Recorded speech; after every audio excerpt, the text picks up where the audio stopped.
The house was quiet, except for the faint clinking of ice in Noah's whiskey glass. He was sitting on the couch, legs stretched out, phone in one hand, a subtle smile on his lips. Margaret watched from the kitchen doorway, slightly ajar. Her heart had already figured out the truth before her mind was ready to accept it. At first, it was just little things, barely noticeable. A hint of perfume on his shirt, one that wasn't hers. Small delays, deleted messages, his eyes darting away whenever she asked something simple. But that night, as she gathered the laundry, she found the first solid piece of the puzzle. In the pocket of Noah's blazer, a hotel receipt, a luxury suite, booked for 2. The date? 2 days ago, the same day he claimed to have been stuck in an endless meeting at the office. Margaret gripped the paper between her fingers, feeling a wave of heat rise in her chest. But she didn't cry. She didn't let herself fall apart. Instead, she took a deep breath and tucked the receipt away. This wasn't enough. She needed more. That night, while Noah slept beside her, peaceful, like nothing was wrong, Margaret got up without making a sound. She grabbed his phone, her hands cold, heart pounding. The passcode, easy, his birthday. As if the betrayal itself wasn't humiliating enough, the password felt like an insult. What she found made her stomach turn. Messages with Laura, a flood of cheap promises and confessions. She'll never know. Just a little longer and I'll be free. Patience, love. The plan is already in motion. Margaret's hands shook. The anger threatened to crash over her like a wave, but she held it back. She wouldn't be like him. She wouldn't make a scene.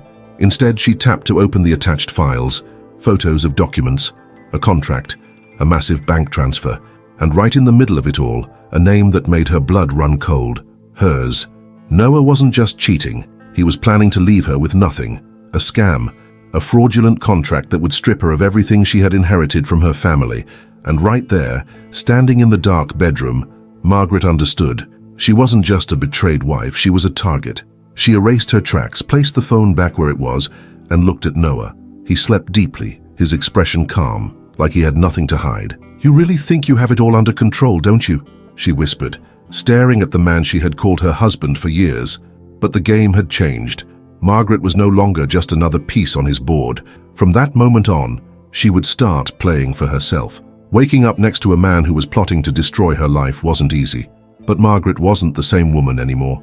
There were no tears, no panic, just a cold calculation and a plan already in motion. She turned back to bed and found Noah watching her, a lazy smile on his lips. "Sleep well?"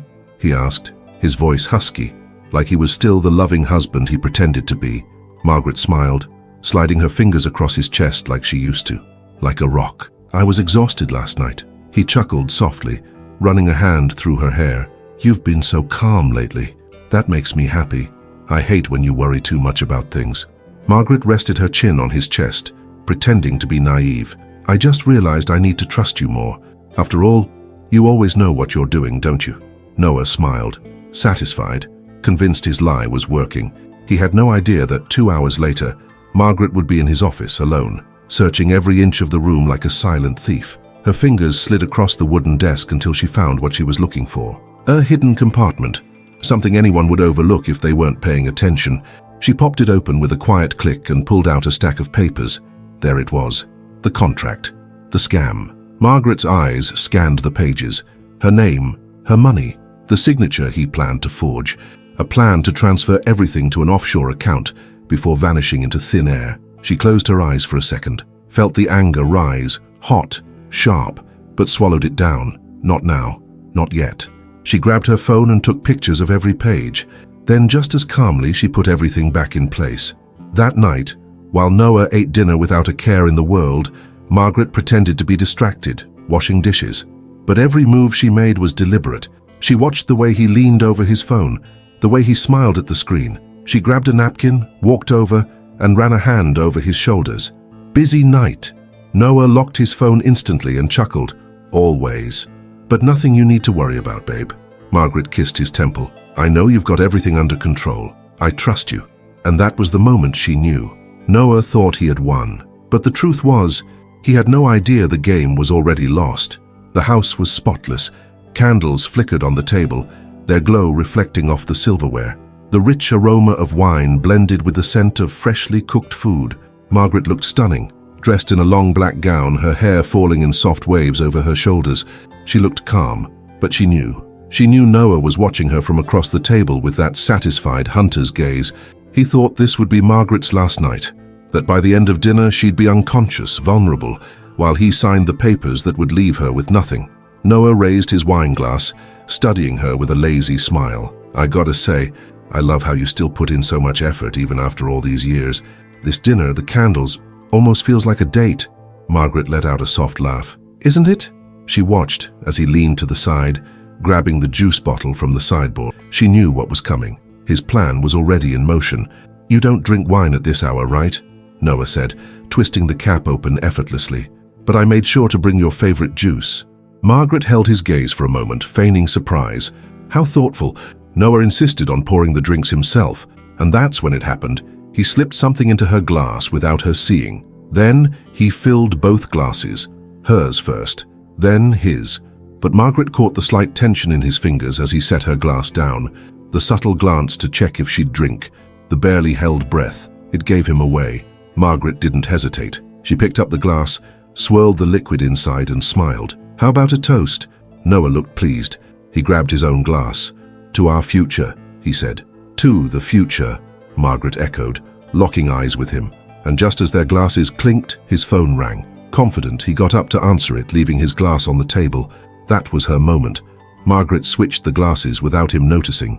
When Noah came back, he took a sip of his juice without a second thought. Margaret watched. The first sip, the second. He didn't feel anything right away. No suspicion, no sign that his own trap had just turned against him. But then, within seconds, something shifted. Noah frowned, blinking too fast. He brought a hand to his head, like something was off. "That's weird." He tried to chuckle, but his voice came out sluggish. Margaret stayed right where she was, calm as ever. "Something wrong?" Noah blinked again. His breathing turned uneven. His hand moved to his neck. His voice was slow, dragging. I think..." And then, the glass slipped from his fingers. It shattered against the floor. He tried to stand, but his legs gave out. The chair screeched as he collapsed onto his knees, gasping, eyes wide with panic. Margaret stood up slowly, picking up a napkin and dabbing her lips, even though she hadn't taken a single sip. "You always thought you were the smart one, Noah." He tried to speak, but his mouth was too heavy. What did you..." Margaret leaned in, watching him with an almost cruel calm. "I just gave you back the little gift you had planned for me." Noah clawed at the edge of the table, but his arms were too weak. His body slumped to the side, breath rapid and unsteady. Margaret picked up the phone, dialed a number and brought it to her ear. "Yes, I'd like to report an emergency. My husband, I think he might have ingested something toxic." On the other end, the operator started asking questions, but Margaret didn't take her eyes off Noah. He stared back at her, desperate, unable to comprehend how everything had spiraled out of his control. She knelt beside him, whispering in his ear, just before unconsciousness took over completely. "You thought I'd never find out, but I always knew." Hours later, the first thing Noah felt when he woke up was the cold. A sharp chill crawling up his spine, the icy concrete beneath his body. He tried to move, but his muscles were heavy, his head pounding. He forced his eyes open, blinking rapidly, the harsh light stabbing into his vision. The scent of metal and disinfectant filled his nose. A distant echo, a metallic clank, a low creak. And then the brutal realization hit. He wasn't home. He was in a cell. Noah pushed himself up with difficulty, his vision still blurry. His heart pounded when he noticed another presence beside him. Laura. She was slumped against the rusted bars, her face pale, her wide eyes filled with panic. What's happening?" Her voice was shaky, barely a whisper. Noah tried to piece it together. The dinner, the toast, the bitter taste in his mouth, the weakness creeping in, and then darkness. "Margaret," he murmured, his mind finally connecting the dots. Laura turned to him, her expression twisting with fear and rage. "You said the plan was perfect," she spat, her voice a furious whisper. "You said she'd never find out." Noah ran his hands over his face, trying to force his brain to work. How had this happened?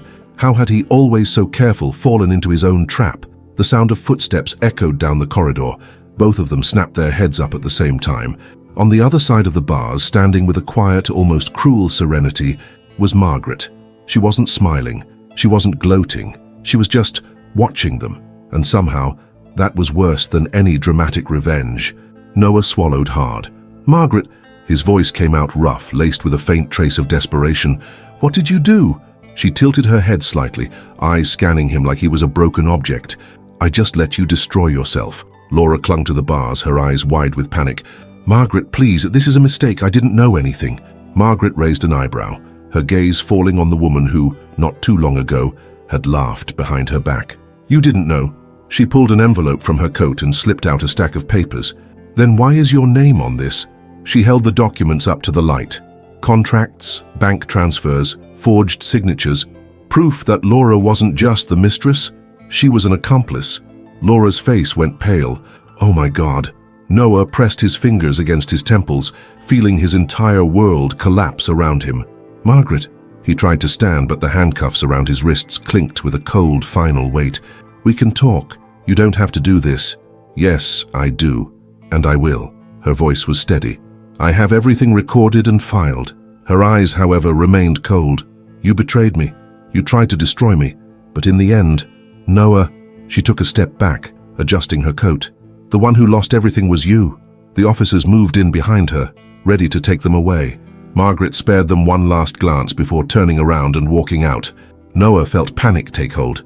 "Margaret!" But she didn't look back. The morning air felt different, lighter. Margaret stepped down the courthouse stairs with purpose, the sun warming her face like it was the first time in years. Around her, hurried lawyers and murmuring reporters blurred into the background. None of it mattered. All that mattered was the feeling of freedom. Behind her, Noah was still in the courtroom, surrounded by his pathetic defense and empty arguments. Margaret didn't stay to hear the final verdict. She didn't need to. The papers were signed, the trial was over, and he'd be spending a long, long time behind bars. The woman who once saw herself as nothing more than the shadow of a manipulative man was now walking alone, and that didn't scare her. If anything, it felt liberating. For the first time in a long time, Margaret felt alive. The little cafe she used to go to back in college was still there, sitting on the busy street corner. The bell above the door chimed as she stepped inside, and the scent of fresh coffee and warm bread wrapped around her like a familiar embrace. She picked a table by the window, ordered a cappuccino and pulled a book from her bag. A simple gesture, but one that carried so much meaning. Margaret had spent years living by a script that wasn't hers. Now every choice, every detail, every moment belonged to her. She opened the book, but before she could start reading, she felt someone watching her. A young waitress holding a tray stood nearby, hesitating. Her eyes were wide, almost emotional. You're Margaret Holloway, aren't you?" Margaret looked up, caught off guard. "I am." The girl swallowed, like she was working up the courage to say something. I followed your case. I saw you in court today." Margaret set the book down, unsure of what to say. The waitress lowered her voice slightly, as if sharing a secret. "I just wanted to say, what you did was incredible." A brief silence hung between them, and then Margaret smiled. "Thank you." The girl nodded, a slight blush creeping onto her cheeks before she walked away. Margaret watched her return to the counter, feeling something warm spread inside her. It wasn't pride, it wasn't revenge, it was peace. She lifted her coffee cup, feeling the warmth against her hands. Noah had tried to destroy her, tried to erase her, but in the end, he had only set her free. There are moments in life when silence is more powerful than any confrontation, when the pain of betrayal turns into strength and disappointment stops being a wound and becomes fuel. Not all justice needs shouting, revenge, or spectacle. Sometimes the real victory is moving on with dignity, knowing that the person who tried to break you ended up destroying themselves. Choosing intelligence over impulse isn't weakness, it's strategy. And the greatest freedom doesn't come from proving anything to anyone, but from recognizing your own worth and refusing to stay where you are not respected. If this story kept you hooked until the end, don't forget to hit that like button and subscribe to the channel. And let me know in the comments, what city are you watching us from? I'd love to hear.